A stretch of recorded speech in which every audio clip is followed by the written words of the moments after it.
en Código Común, pensando un poco en el 25 de mayo, esta fecha que se nos viene en pocos días. Y para ayudarnos a pensar en todo esto nos acompaña hoy el profesor de Historia, Juan Ignacio García. Bienvenido, Juan. ¿Cómo estás? Muchas gracias. ¿Todo bien? ¿Ustedes todo bien? Todo bien. ¿Cómo estás? Estamos preparados todos para bailar el Estamos chamamé en el bloqueados. acto. Sí, estamos todos listos. Con vos queríamos hablar un poco de...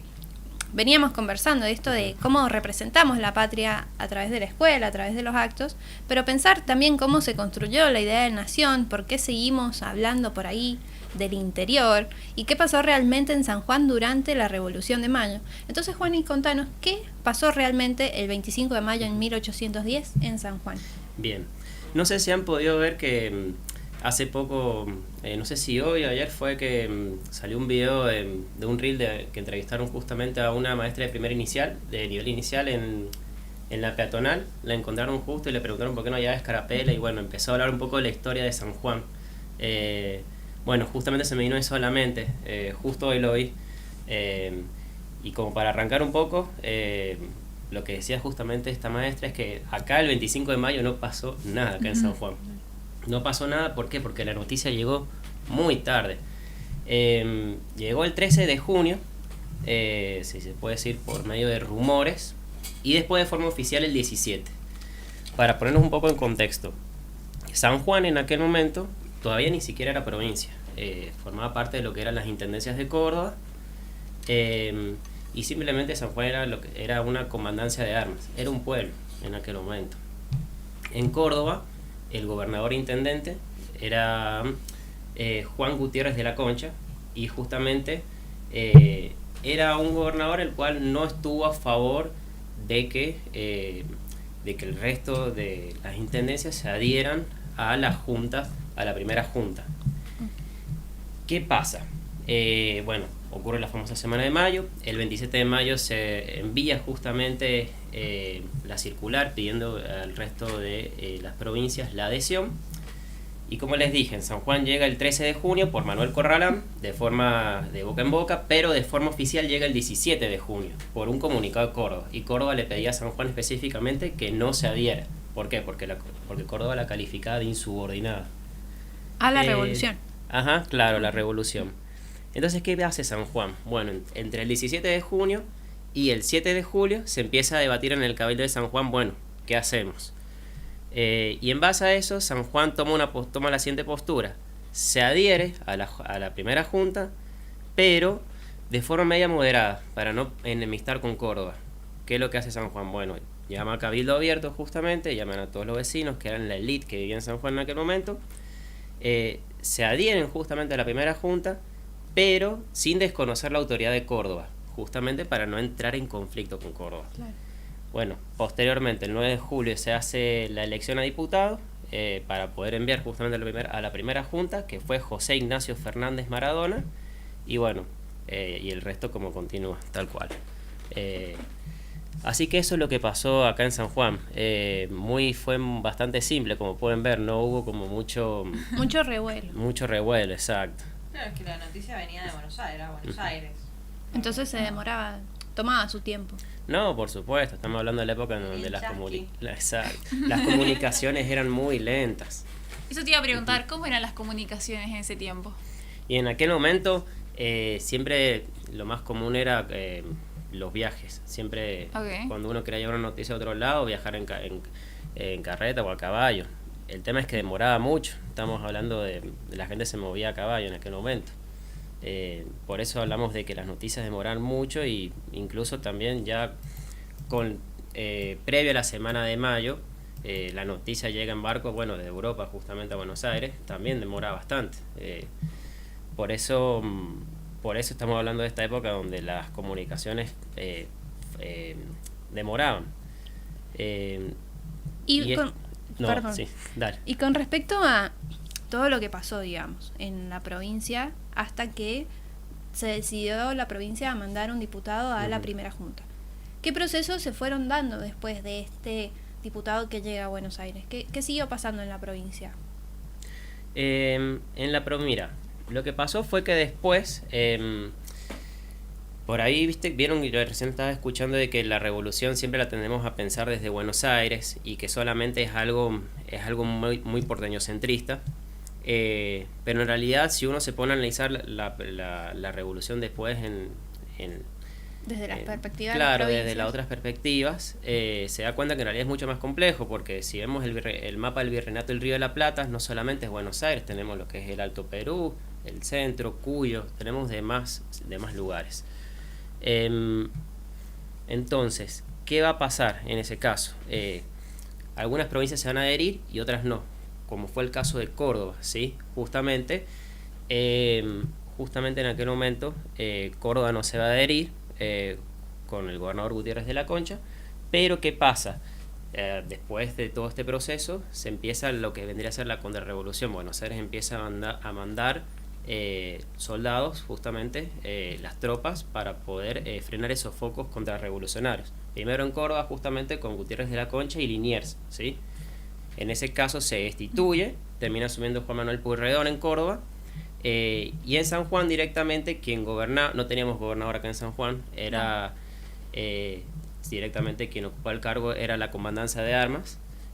Lo terminan justamente por sacar del poder y termina asumiendo ¿dónde lo había dejado acá? Terminan sacando al gobernante que tenían acá en San Juan en aquel momento y lo terminan cambiando por otro. Después, posteriormente a la revolución, lo que va a ocurrir es que San Juan va a ir atravesando distintos cambios de jurisdicción, ¿sí? Antes San Juan pertenecía a lo que era la Intendencia de Córdoba, después se crea la Intendencia de Cuyo y después posteriormente, va a surgir conforme a las distintas medidas que establezca Buenos Aires, va a ir cambiando de jurisdicción.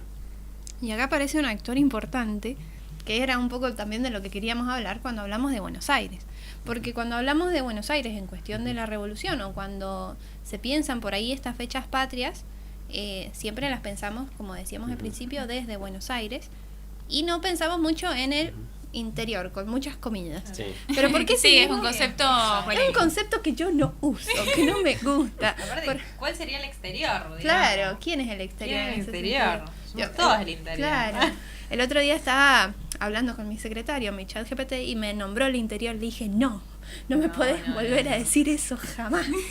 jamás. Respetuosa. Pero bueno, Juan, y contanos por qué seguimos usando entonces esta expresión del interior para referirnos al interior Bueno, del país. en la semana del mayo, en el Cabildo Abierto, entre el 22 y el 23 de mayo, cuando se estaba debatiendo sobre, o hacemos una junta propia o bajo quién seguimos obedeciendo, es muy interesante justamente, hay dos propuestas. En realidad, Manuel Genaro Villota, un abogado que debatía en aquel momento en el Cabildo, él decía lo siguiente: si esto es un cabildo abierto de la ciudad de Buenos Aires, ¿por qué tendría representación sobre el resto de las ciudades? ¿Sí? Si solamente estamos hablando de Buenos Aires, ¿por qué vamos a tener representación sobre San Juan, Mendoza, Córdoba?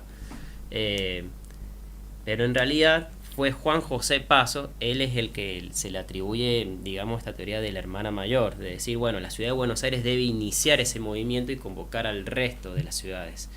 Y es como que a partir de ahí, y después a partir de todo lo que es el siglo XIX, la historiografía, es decir, la historia que estudia la historia en criollo, va a crear justamente este relato de Buenos Aires como, la que lleva las riendas de toda la historia argentina, la que es central, y el resto de las provincias son simplemente el interior, porque están buenos los que están diciendo, si hay un interior debe haber un centro, y ese centro justamente durante mucho tiempo fue Buenos Aires, que se sigue usando y de todas formas hoy muchísimo. En Buenos Aires se sigue usando inclusive en la provincia, o sea, lo que está fuera de Cava, de claro. Cava es también interior.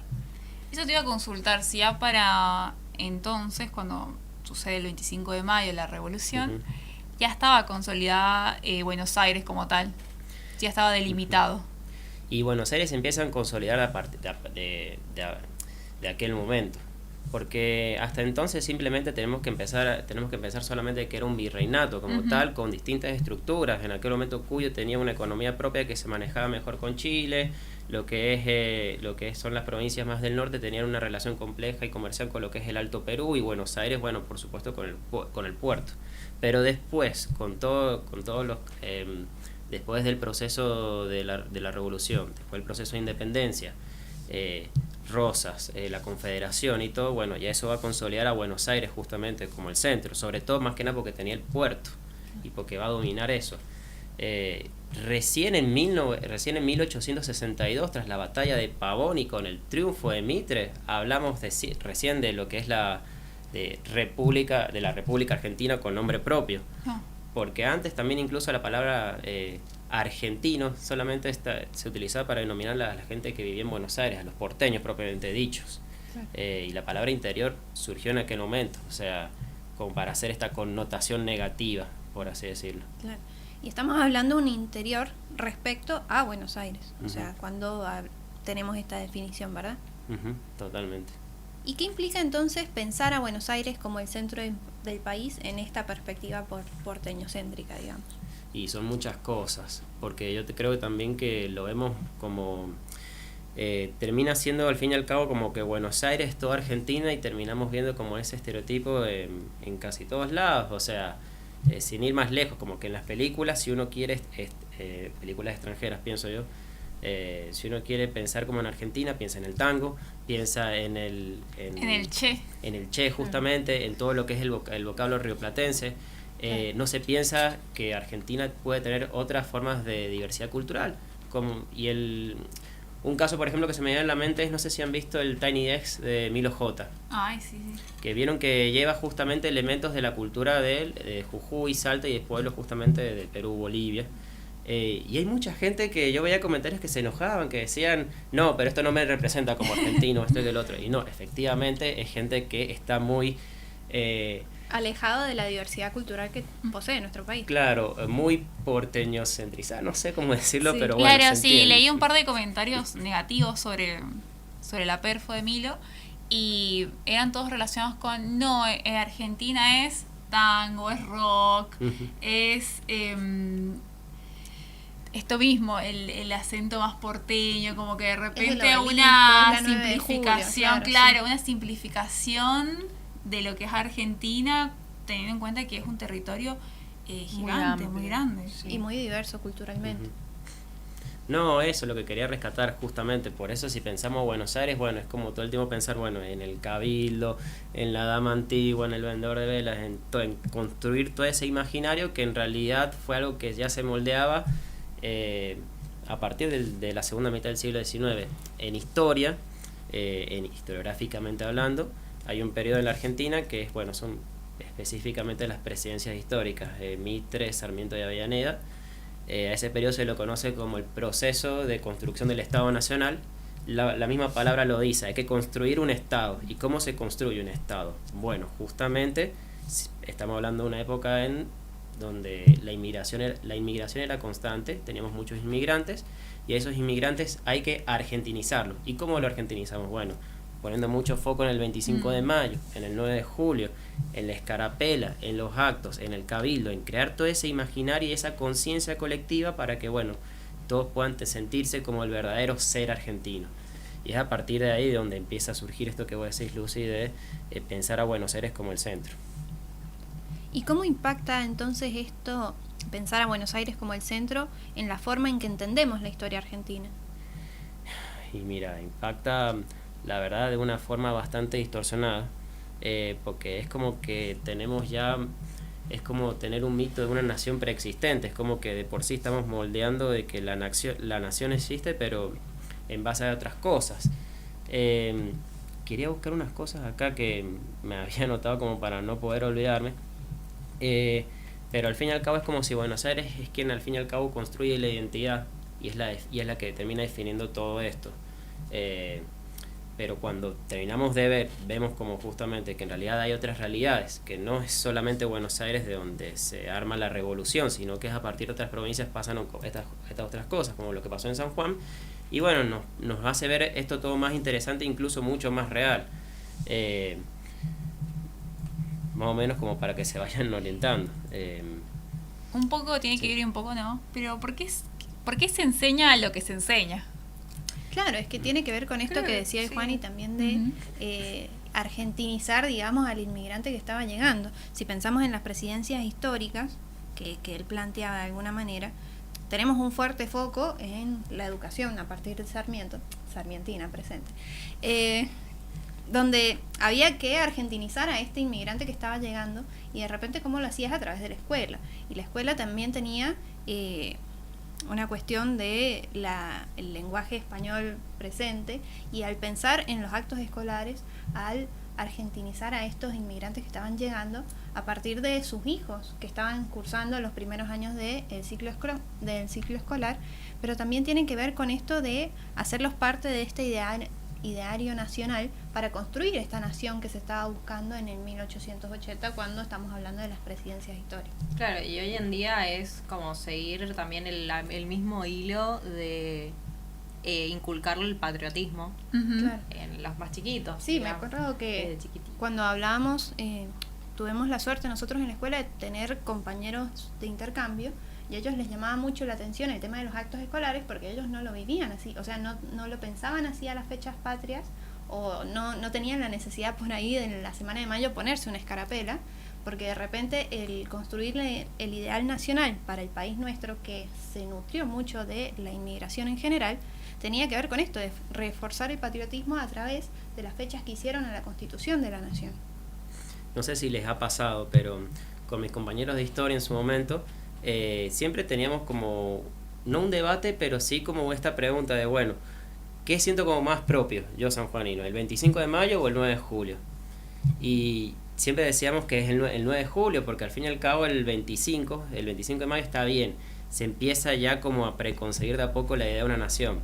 Durante mucho tiempo en realidad eso fue justamente que la idea tradicional de que no, la nación surgió ya el 25 de mayo de 1810, el cabildo y todo. Pero en realidad, si uno mira bien, es solamente un mero acto de Buenos Aires. Pero ya el 9 de julio, más adelante, y con todos los procesos ya después que fue atravesando el país, se empieza a construir de a poco la identidad de lo que vendría a ser el argentino. Que eso después le sirvió justamente al Estado para poder, para su discurso y para poder tener esa herramienta de control social frente a los inmigrantes en todo lo que es la segunda mitad del siglo XIX. Pero volviendo al tema, me fui un poco del 9 de julio.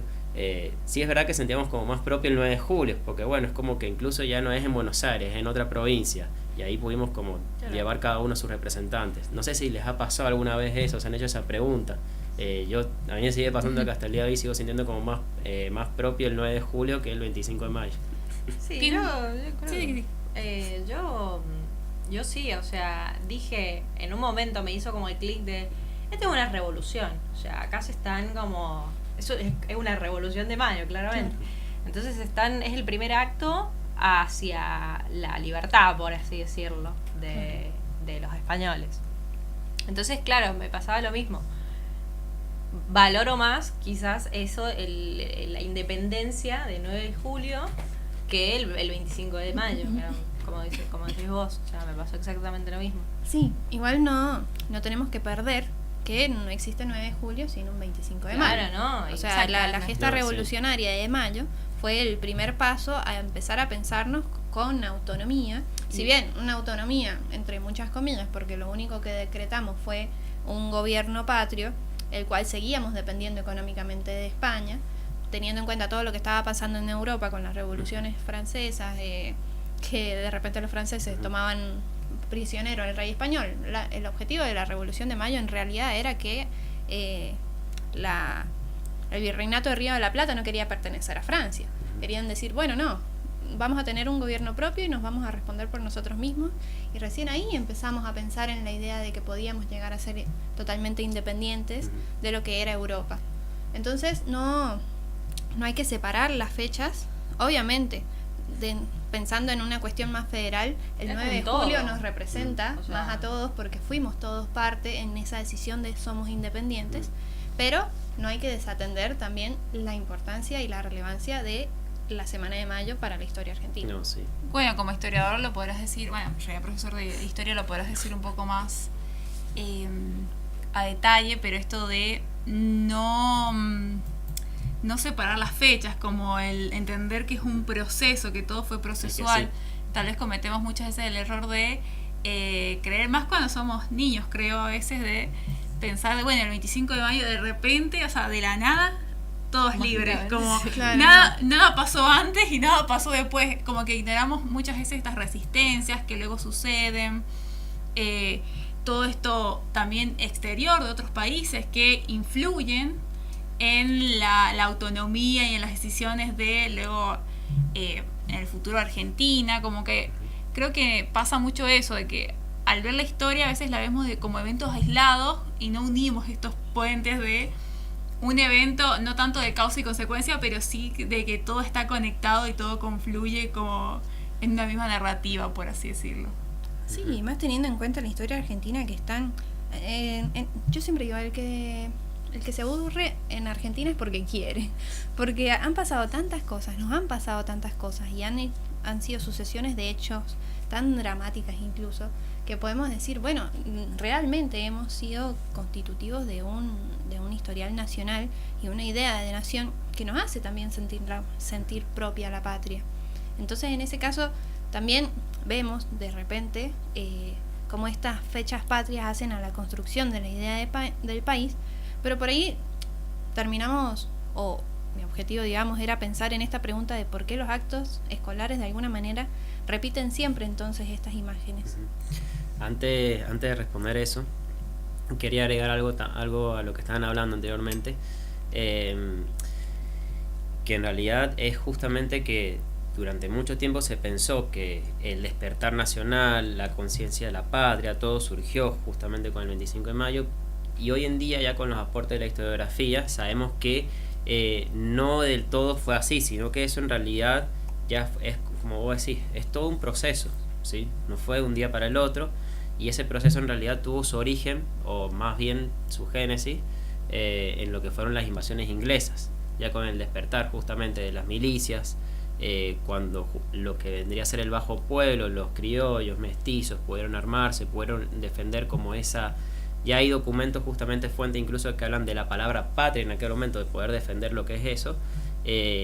Ya ahí empieza a haber como una conciencia de querer justamente defender ese territorio y de poder haberle ganado a uno de los ejércitos más poderosos del momento, que fueron los ingleses.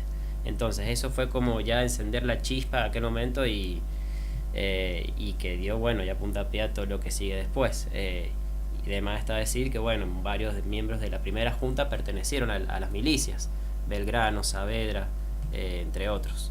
Y esto que, bueno, y esto que me habías preguntado vos, Lucy, acerca de los actos escolares, y bueno, no es casualidad. Yo creo que en realidad sirve también justamente como para más que nada tener como, no sé si una idea simplista de lo que sería el 25, pero sí es algo que hasta el día de hoy seguimos repitiendo, pero bueno, es tal como veníamos hablando, ayuda justamente a mantener un orden, ayuda a mantener como un imaginario. No me acuerdo más que me habías preguntado, creo que... No, ¿por qué los actos escolares repiten siempre ciertas imágenes?